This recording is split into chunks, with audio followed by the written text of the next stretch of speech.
Evolusi arsitektur menggambarkan perkembangan sosial ekonomi suatu negara.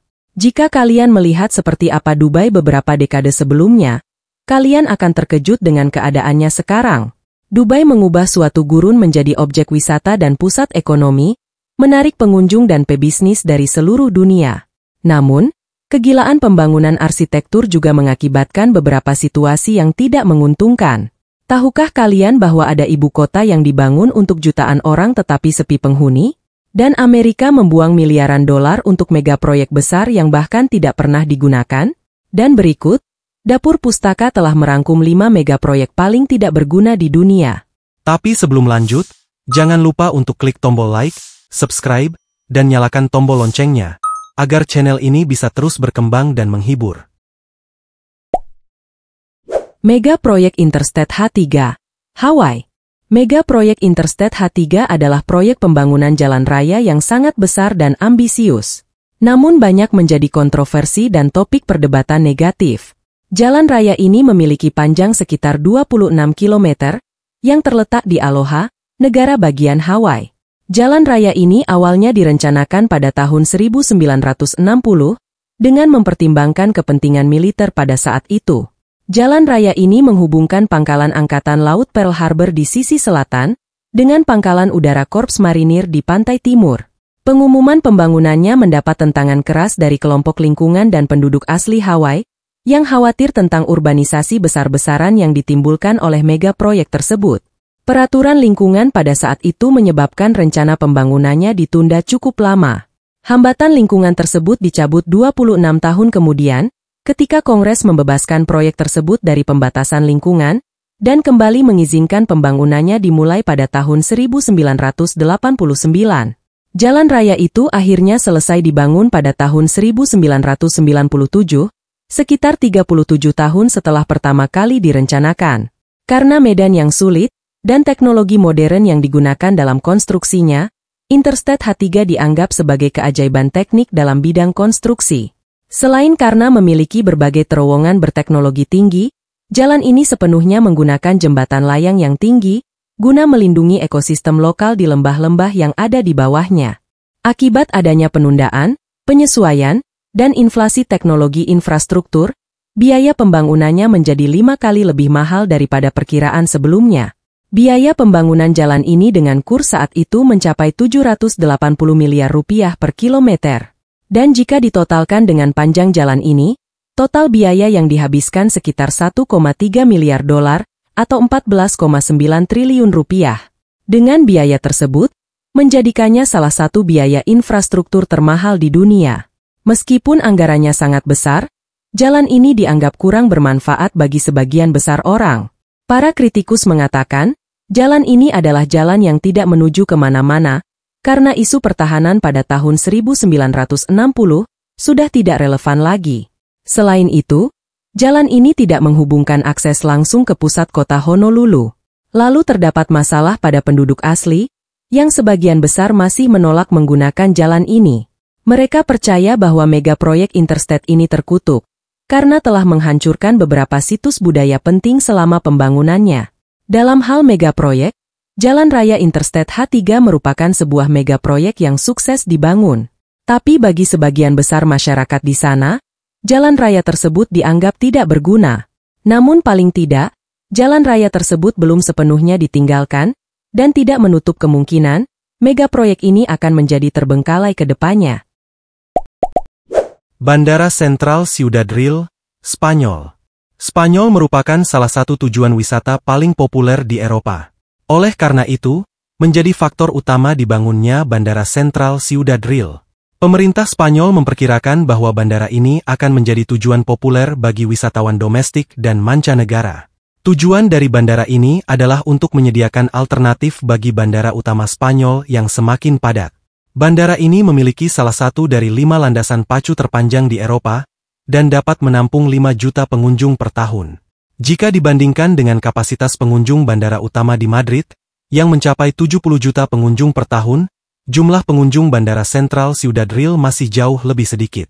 Akan tetapi, rencana perluasan sudah disusun untuk meningkatkan kapasitas menjadi 10 juta pengunjung per tahun. Hasilnya, Ketika beroperasi pada tahun 2009, biaya sebesar 20 triliun rupiah telah dihabiskan untuk pembangunan mega proyek ini. Namun, bandara ini harus terhenti pada tahun 2012 ketika perusahaan di balik mega proyek tersebut dinyatakan bangkrut. Kerumitan bermula dari faktor lokasi mega proyek ini. Meski memiliki nama Bandara Sentral, lokasinya tidak berada di pusat kota, karena berjarak 200 km dari pusat kota Madrid. Hal itu memperburuk masalah, karena pengunjung lebih memilih untuk tidak menggunakan akses bandara ini, dikarenakan harus menempuh lagi jarak yang jauh untuk bisa ke pusat kota.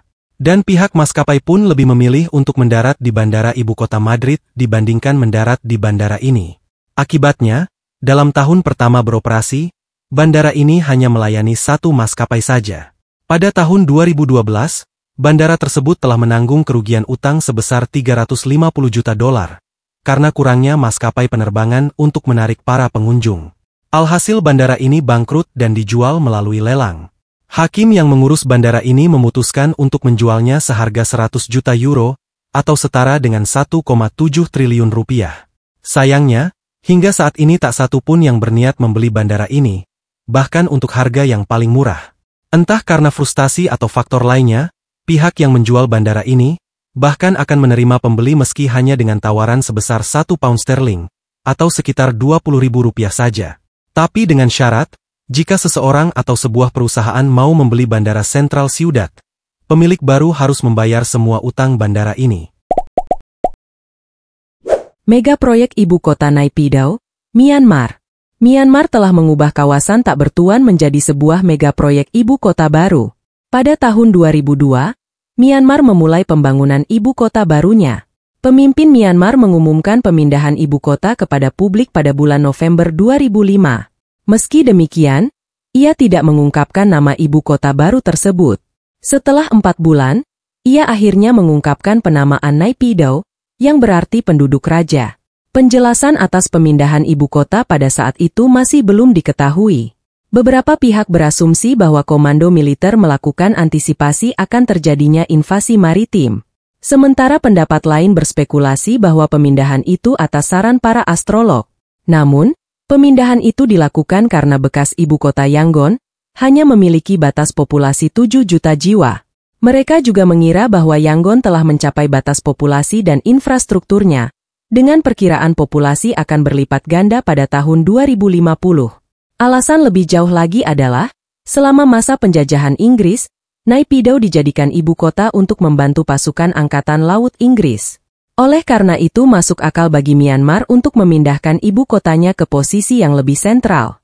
Mega proyek ini selesai dengan cepat, dan pemerintahan berikutnya telah menginvestasikan 4 miliar dolar di kota tersebut hingga saat ini. Naypyidaw tampaknya memiliki segalanya untuk menarik tamu, termasuk jalan tol yang memiliki 20 jalur, lebih dari 100 hotel mewah yang dibagi menjadi 3 distrik, lapangan golf, museum, dan bahkan salinan monumen Yangon setinggi 99 meter. Namun, pemerintah melupakan satu komponen penting, yaitu populasi. Ibu kota baru ini berpenduduk kurang dari 1 juta orang, yang sebagian besar tinggal di pinggiran kota yang sudah ada sebelum mega proyek ini dibangun. Alasan dibalik mengapa orang tidak ingin tinggal di sana adalah minimnya fasilitas perawatan kesehatan, serta minimnya lembaga pendidikan berkualitas tinggi dan prospek ekonomi yang hanya menguntungkan sebagian pihak, menyebabkan mayoritas penduduk enggan untuk tinggal di ibu kota baru tersebut. Akibatnya, ibu kota ini sangat sepi. Jalan raya megah dengan 20 jalur sangat sepi. Tidak ada tanda-tanda kemacetan lalu lintas, dan terkadang, tidak ada satupun kendaraan yang terlihat. Jalan raya itu mungkin memiliki masa depan, tetapi saat ini merupakan salah satu proyek infrastruktur yang paling tidak berguna di dunia. Kota ini memiliki bandara yang dapat menampung 3,5 juta penumpang setiap tahun. Namun, hanya segelintir orang saja yang menggunakannya. Meskipun tampak sunyi, ibu kota kerajaan ini memiliki sisi baik. Kota ini dirancang sebagai kota metropolitan masa depan, dan dengan meningkatnya populasi di ibu kota Naypyidaw, masih ada waktu untuk memperbaiki sistem populasi atau infrastrukturnya. Untuk saat ini, tidak diragukan lagi bahwa kota ini adalah ibu kota paling aneh di dunia dan tidak dapat diakses oleh sebagian besar penduduk negara tersebut. Mega proyek Forest City, Malaysia. Setelah kita membahas ibu kota yang dianggap sebagai megaproyek yang gagal, sekarang kita bahas kota metropolitan futuristik yang hijau. Kota ini dibangun dari tanah reklamasi di 4 pulau buatan. Posisi Forest City menjadikannya pilihan yang strategis bagi investor yang ingin mendapatkan keuntungan dari lokasinya yang dekat dengan Singapura. Singapura adalah rumah bagi pelabuhan tersibuk kedua di dunia dan memiliki ekonomi yang berkembang sangat pesat. Para pengembang telah menghubungkan Forest City dan Singapura melalui jembatan, sehingga jaraknya dipersingkat hanya dengan 20 menit perjalanan saja. Forest City memiliki bangunan dengan atap hijau dan taman vertikal, yang menciptakan lingkungan dengan hutan buatan yang sejuk. Biaya pembangunan megaproyek ini sekitar 100 miliar dolar atau 1.500 triliun rupiah, dan diharapkan selesai pada tahun 2035 nanti. Satu dari 4 pulau yang direncanakan hampir selesai, dengan 50 bangunan perumahan, lapangan golf, hotel mewah, dan pantai. Namun, proyek yang sangat ambisius ini memiliki banyak hambatan. Sejumlah hambatan ekonomi dan politik telah menghambat pembangunannya. Sponsor utama proyek ini berasal dari Tiongkok, dan warga Tiongkok memiliki akses yang bebas ke kota tersebut selama beberapa tahun pertama pembangunan. Pada tahun 2019, warga Tiongkok menguasai 80% kepemilikan properti. Bahkan rambu-rambu jalan ditulis dalam bahasa Mandarin, serta sekolah yang dibuka di wilayah tersebut menyediakan kelas bahasa Mandarin. Karena harga properti di sana ditetapkan dengan harga pasar Tiongkok, penduduk asli Malaysia jadi tidak mampu membeli tanah-tanah di Forest City. Masuknya investasi Tiongkok memicu kemarahan publik, para penentang proyek tersebut mencapnya sebagai bentuk kolonialisme baru. Perdana Menteri Mahathir Mohamad melarang orang asing membeli properti di Forest City. Alhasil, banyak orang asing mulai meninggalkan Forest City, sehingga menghambat investasi yang prospektif. Pembatasan wilayah dan larangan perjalanan internasional menjadi hambatan berikutnya. Menurut Perintah Pengendalian Pergerakan Malaysia, tidak ada investor baru yang boleh memasuki wilayah tersebut. Karena alasan tersebut, beberapa investor menarik kembali dana dari megaproyek ini. Pada awal tahun 2020, hanya kurang dari 500 orang yang tinggal di megaproyek ini. Jumlah tersebut sangat jauh dari yang diperkirakan, mengingat Forest City ditujukan untuk 700.000 orang. Sejak saat itu, proyek tersebut tidak stabil, hanya kurang dari 10 properti yang terjual di Forest City sejak dimulainya wabah virus corona. Dan pihak pengembang telah memberhentikan hampir 1.000 pekerja Malaysia, yang menunjukkan keruntuhan besar megaproyek tersebut. Forest City bisa dibilang terlalu berani untuk memulai, dan terlalu sulit untuk berhasil dalam waktu dekat. Meskipun miliaran dolar telah diinvestasikan, masuk akal untuk mengatakan bahwa Forest City adalah salah satu proyek infrastruktur yang paling tidak berguna di dunia. Penampungan limbah nuklir Yucca Mountain, Nevada, Amerika Serikat. Dan yang terakhir adalah tempat penampungan limbah nuklir Yucca Mountain di Nevada, Amerika Serikat. Limbah nuklir tidak sering dibahas seperti isu lingkungan lainnya. Namun, jika tidak dilestarikan dengan baik, limbah ini dapat menjadi lebih mematikan. Komunitas ilmiah sepakat bahwa pembuangan limbah nuklir yang paling aman adalah dengan membuang limbah ini jauh di bawah tanah. Pihak berwenang di Amerika Serikat berupaya menemukan solusi untuk masalah limbah nuklir yang meningkat di negara tersebut. Pada tahun 1987, pemerintah memiliki alternatif terbaik dengan mengubur limbah nuklir di Yucca Mountain, Nevada. Lokasinya berdekatan dengan lokasi pengujian nuklir, tetapi jauh dari daerah berpenduduk.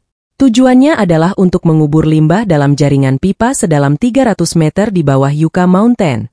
Selain letaknya yang terpencil, gunung ini tersusun dari abu vulkanik yang berasal dari jutaan tahun lalu.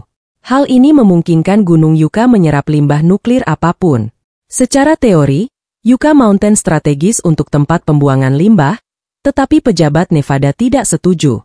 Ada sekitar 100 fasilitas reaktor nuklir yang beroperasi di 34 wilayah di bagian Amerika Serikat. Namun, tidak satu pun di antaranya mengolah limbah nuklir. Akibatnya, anggota legislatif dan masyarakat umum sangat menentang konsep tersebut, yang menjadi satu-satunya tempat pembuangan limbah nuklir. Pihak yang menentang mengatakan bahwa lokasi tersebut tidak tepat karena dapat mencemari pasokan air setempat.